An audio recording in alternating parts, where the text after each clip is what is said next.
That's what we're doing here. That's why we're studying this. That's why we're going over all this stuff, is to give us the map.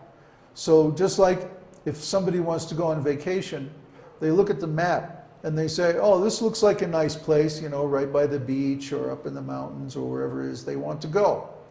And then they can get in their car and they can go to that place and enjoy their vacation. Similarly, when we want to transfer our existence to the spiritual world, we need a map.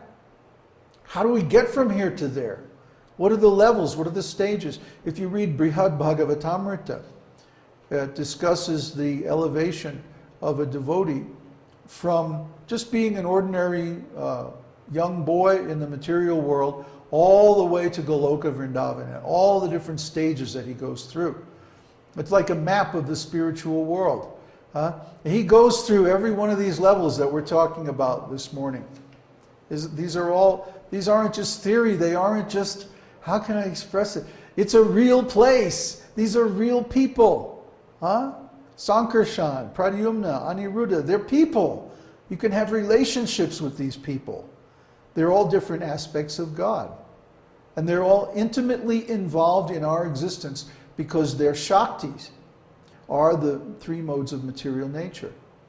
One by one, we have to meet them, confront them, overcome the Shakti, reach the source of the Shakti, and engage in his service until we are awarded release from these three modes of material nature. These are persons. They're very powerful persons. They have to approve us, or we don't get out of this material world. We have to pass their tests. It's not that you just sit there and chant and somehow magically everything happens. Well, in a way it's like that, but it's not automatic. You have to do it. You have to know what you're doing. This is a science. This is not religion anymore. This is spiritual science. You don't just believe and then Santa Claus drops it down the chimney on Christmas Eve. It doesn't work that way, people. That's why so many devotees are not becoming self-realized. They have this Western religious Santa Claus idea about God. No, it's personal, it's direct, it's intimate. Our devotional service has got to be to a person. So we have to know who these persons are, what their relationships are. It has to be real. Is there another question? From Florian. From Florian, How can we find out our desires and natural tasks in the spiritual world? Don't we need to attain self-realization to understand our nature and real desires? It all goes together. It all goes together. It's just like, let's say I decide I'm going to learn music. What instrument do I learn?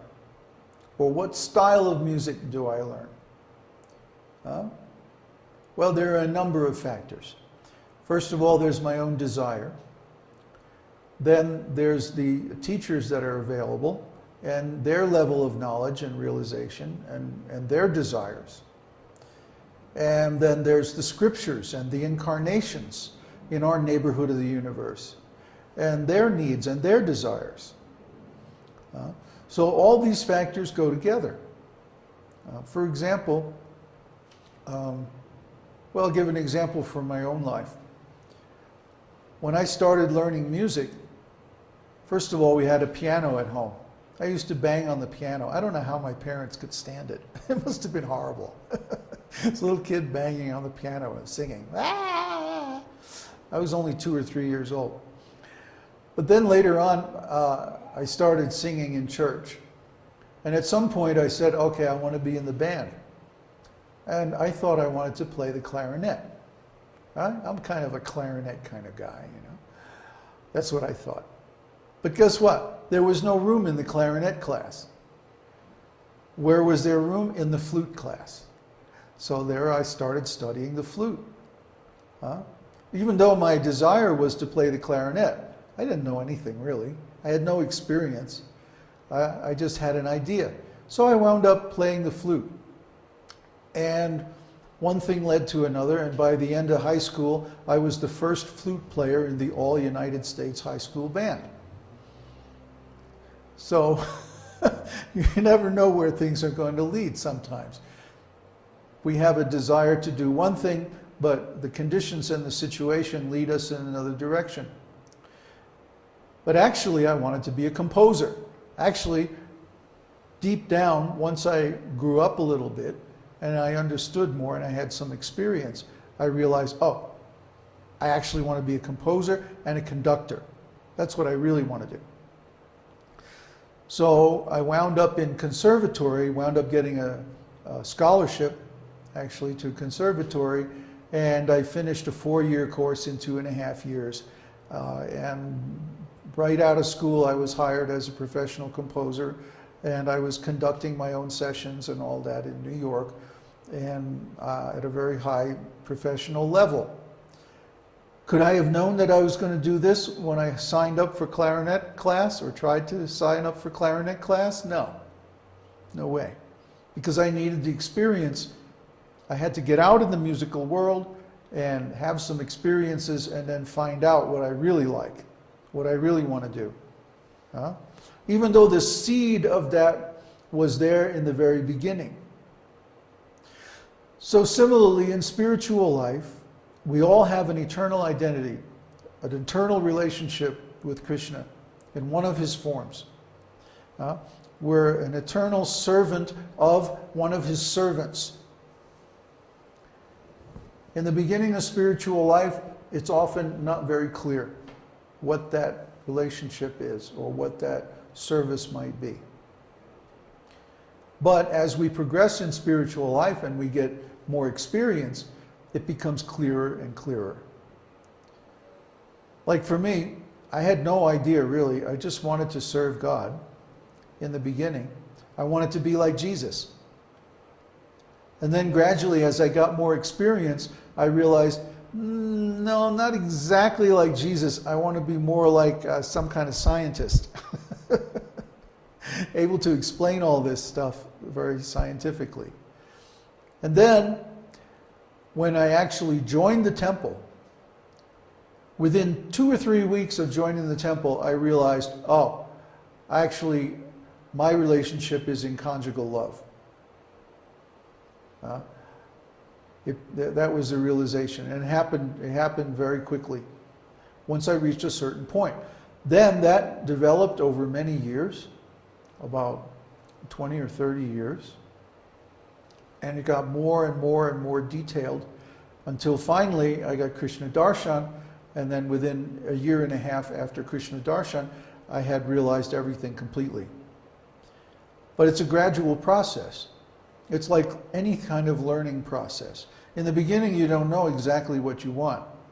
You know, I suppose some people do. But actually, I feel sorry for people like that. You know, the kind of people who say when they're 6 years old, I want to be a doctor. And then they put themselves through college and medical school, and, 25 years later, they're a doctor. You know, of course, these days you have to choose a specialty and all that. But I mean, in general, there are some people who know what they want to be very early in life, and then they go ahead and do that. But like I said, I feel a little sorry for them because it's like they're becoming crystallized. It's like they're freezing.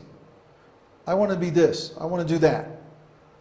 And then even though they gain more experience and more knowledge as they get older, they don't really change, or they don't really evolve that idea very much.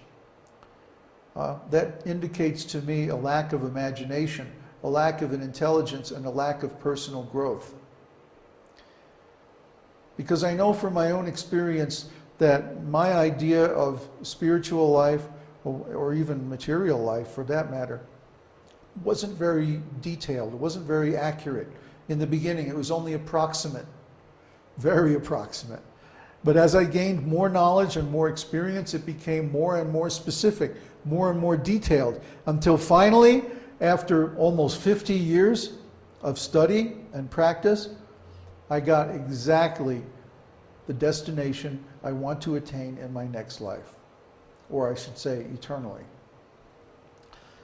So yeah, in the beginning we have a very rough idea, but then we make that idea more and more specific as we learn what's there in the spiritual world and how do I feel about it. It's not external, it's internal. Everything spiritual is internal. We have to be introverts, not extroverts, when it comes to spiritual life. We're not going to find the answer by looking out of ourselves and engaging, let's say, in some kind of spiritual organization or something like that. That's going to lead us astray, actually, in the long run. We might learn a few useful practices, or we might get a little motivation by seeing other people mess up. But we're not going to get the answer by looking outside. That's why we don't do Siddha Pranali either. So that we have to look within ourselves to find, what do I really want to do for Krishna? Do I want to follow the gopis? Do I want to follow Mother Yashoda, the cowherd boys, the servants, the cows?